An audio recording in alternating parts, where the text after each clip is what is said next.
ago.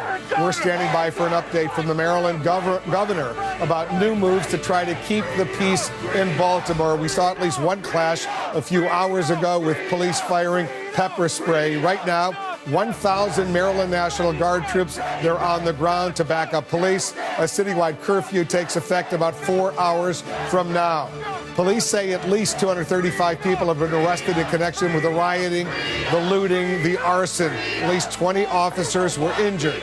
Tonight, President Obama says the violence is counterproductive and simply inexcusable. Our correspondents, our analysts, and newsmakers, they're all standing by as we cover the breaking story. We're watching what's going on very, very closely. Lots happening right now. You just heard from the mayor of Baltimore, Stephanie Rawlings-Blake, saying she's hoping for the best, but they are prepared for the worst. We've got our team of correspondents and analysts. They're all standing by, as well as newsmakers. But let's check in with Brian Todd first. He's on the streets of Baltimore. Brian? Something's happening. Wolf, this protest is again on the move at the corner of Fulton Avenue and North Avenue. I have to tell you, this has been a very dynamic protest, very fluid, largely peaceful. At this very intersection last night, where I'm standing and moving away from, there was a burned out car.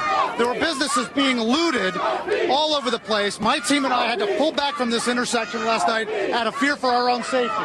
A different situation here this afternoon, this evening. This is a peaceful march. There was a little bit of tear gas fired at demonstrators at this intersection up here at Pennsylvania and North. Earlier this afternoon, there was some tension between police and protesters when they apprehended a man, but largely, aside from those two incidents, it has been largely peaceful. These protesters are on the move, and again, calling for justice for Freddie Gray. All eyes pointing to Friday when the police send that report to prosecutors on what exactly happened to Freddie Gray on April 12th. You can hear them, Wolf. They're probably going to walk at least several more blocks, Wolf, to the intersection where they started this rally earlier this afternoon. And we have to say, again, we have less than 2 hours until darkness hits. We have about 4 hours until the curfew is put into effect. Everything looks peaceful now. After last night, with all the ransacking, all the looting, the street fires, the hundreds of arrests, 20 officers injured, this is going to be a very tense situation in a couple of hours when night falls, Wolf. All right, let's see what happens. Hopefully it'll remain peaceful and calm. The people can scream, they can shout, but we don't want to see any more looting. We don't want to see any more arson. We don't want to see any more violence. Let's hope it stays calm. Miguel Marquez, you're also on the streets of Baltimore for us. Where are you and what are you seeing? We are at the epicenter of much of the violence last night, just across the street from where that CVS burned. This is the Gilmore Homes section of West Baltimore, and it is still very tense here. But today was sort of part political rally, part street party, but with a lot of heavily armed guests. The police here in full riot gear. This is North Avenue, very major thoroughfare here. They're keeping anybody from moving down that way. That way, just a few blocks, is where Mr. Gray was taken into custody. A few blocks beyond that is the Western District, which is also very heavily fortified today. And the crowd here has been basically either chanting at police, yelling at police, taking turns with a microphone sometimes to yell at police, or, you can see members of the Nation of Islam here. It's also become, like if I walk through the crowd here, a bit of a street party over here. The concern is obviously about tonight and what happens going forward. I think the next big point of concern for people here is on Friday when the police are going to hand up that investigative report to the DA. People in this neighborhood keenly aware and want to hear what if anything happens to that. We're not expecting that, but I can certainly tell you people in this neighborhood are, and if they feel if it's the same old song that they have heard before, it is very hard to see that this is going to go in a much better direction. The other unknown here is if something happens, a police officer gets shot, a civilian gets shot, then I think all bets are off and things could really take off here. Wolf? All right, stand by, Miguel. I want Brian to stand by. I want to bring in Cornell Brooks. He's the president of the NAACP, who's joining us from Baltimore as well. Cornell, these are last night when we saw the worst riots in Baltimore since 1968 in the aftermath of the assassination of Dr. Martin Luther King Jr. Did you ever think this would happen in Baltimore?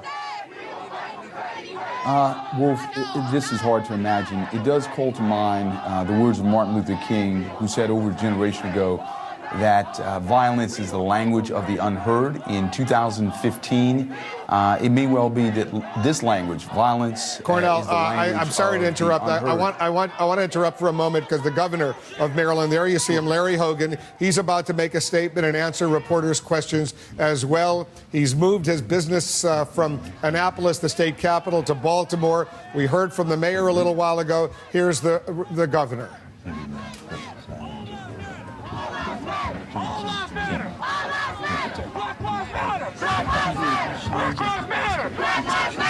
Good evening, everyone. Good evening. Less than 24 hours ago, I issued an executive order which declared a state of emergency and deployed the National Guard and all appropriate state assets to Baltimore City. Our entire team has been activated, and all state agencies are actively engaged in restoring order to the city and securing the safety of all law-abiding citizens. Local, state, and regional resources have been deployed throughout the city, and the presence of law enforcement has been rapidly expanding. Tonight, we will have 2,000 National Guardsmen and over 1,000 law enforcement officers on duty. We have law enforcement assets from nearly every single corner of the state of Maryland, as well as other states such as Pennsylvania, New Jersey, and the District of Columbia, who have all dedicated law enforcement officers to our efforts. This combined force will not tolerate violence or looting, which has led to the destruction of property and put innocent Marylanders at risk. There have already been over 250 arrests, and a citywide curfew will take effect at 10 p.m. this evening. Maintaining law and order, protecting innocent lives and property is our #1 priority. We've also begun to assist the victims of yesterday's violence. At sunrise today, I surveyed the damage done last night and thanked law enforcement officers for their dedication. I started at the West Baltimore precinct and the corner of Northern Avenue and Pennsylvania Avenue, then went on to the Mondawmin Mall. During these visits, I saw neighbors working together to restore normalcy to their neighborhoods. We have mobilized over 2,000 volunteers through the Governor's Office of Service and Volunteerism. And this morning, we moved the Governor's Office to Baltimore City, where we held a cabinet meeting where each state agency outlined their efforts to assist the Baltimore City community. Immediately following that meeting, I listened to a group of community leaders who voiced their concerns and provided input on how we can begin the long process of restoring our community. We've been here all day, and we will continue to be here until the threat of violence ends. Our primary mission, again, is to maintain order and to begin to repair the damage inflicted by the violence and looting from last night. Acts of violence and destruction of property cannot and will not be tolerated. Baltimore's families deserve peace and safety in their community, but this is far from over.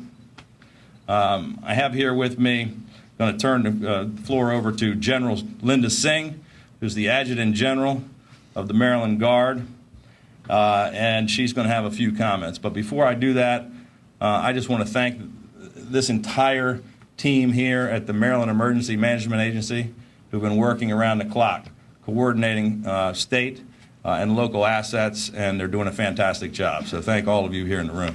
General Singh. Thank you, Governor. First, I just wanted to say I want to thank all of the folks that have actually welcomed the Maryland Guard into their neighborhoods and really into our neighborhoods. I want to ensure that you understand that the Maryland Guard is not just coming in to help protect and really to help reinforce what the police are currently doing. They're doing it because it's also where they live. A lot of these individuals are coming from those same communities.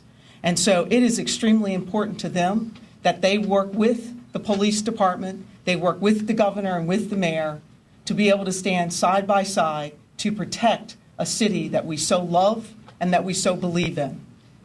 And as a result of that, which I think is just monumental, in the last 24 hours, we have actually activated over 1,700 guardsmen.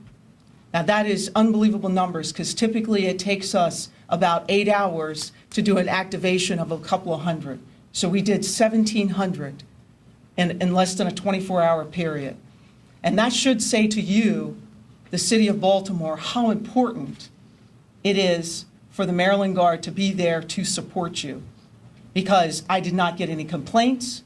People came in from all the various parts of Maryland, regardless of where they live, whether it was in the city or in the county.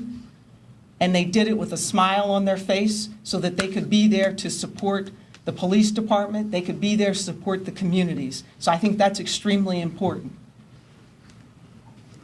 The other thing that I would like to say is that, we are extremely professional in the way that we are going to carry out our events and how we will deal with our communities in general.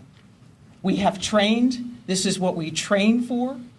We are trained to be able to support the police department. We are trained to be able to support the government at the time of need.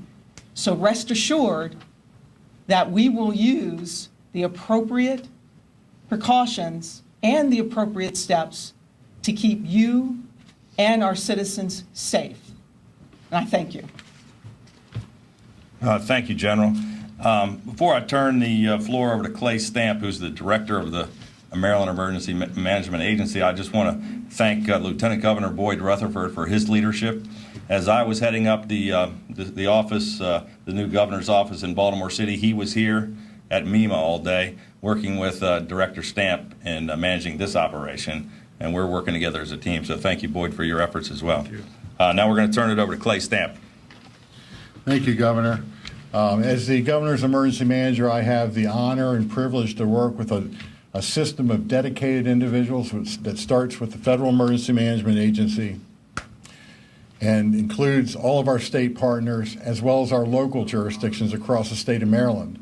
And I can tell you that the governor's been clear in his direction, and we have fully engaged as a system, as a community of emergency managers from Ocean City to Oakland, Southern Maryland to Cecil County, to make sure we do what's necessary to give Baltimore City the help that they need. The help that they need so that they can get things under control and do what they need to do to become healthy. I'm happy to report that we continue to successfully handle a number of missions. We've been doing that for the last 24 hours. We've been actually activated since last Saturday. We are still operating under a declaration of a state of emergency. I know there's been some discussion about what that means. I just want to take a second and describe what that means.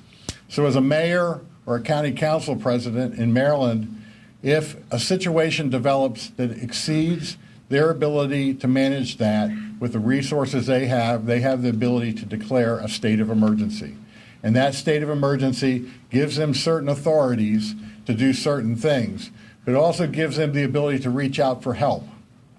And reaching out for help, what that means in Maryland is they call the governor, Governor Larry Hogan in this case, and they say, we have exceeded our ability to maintain this with our own resources and we need your help. And Governor Hogan responded quickly, and I engaged my counterparts, and again, we started moving fast to put together everything that needs to happen to deliver those resources to our group there in Baltimore City. We will continue to do so until this is done, and again, Governor Hogan is clear. We understand it. We're pulling out all stops to do what is ever necessary to help Baltimore City. I'm sorry. Thank you. Thank you, Clay. At this time, we'd be happy to answer any questions anyone might have.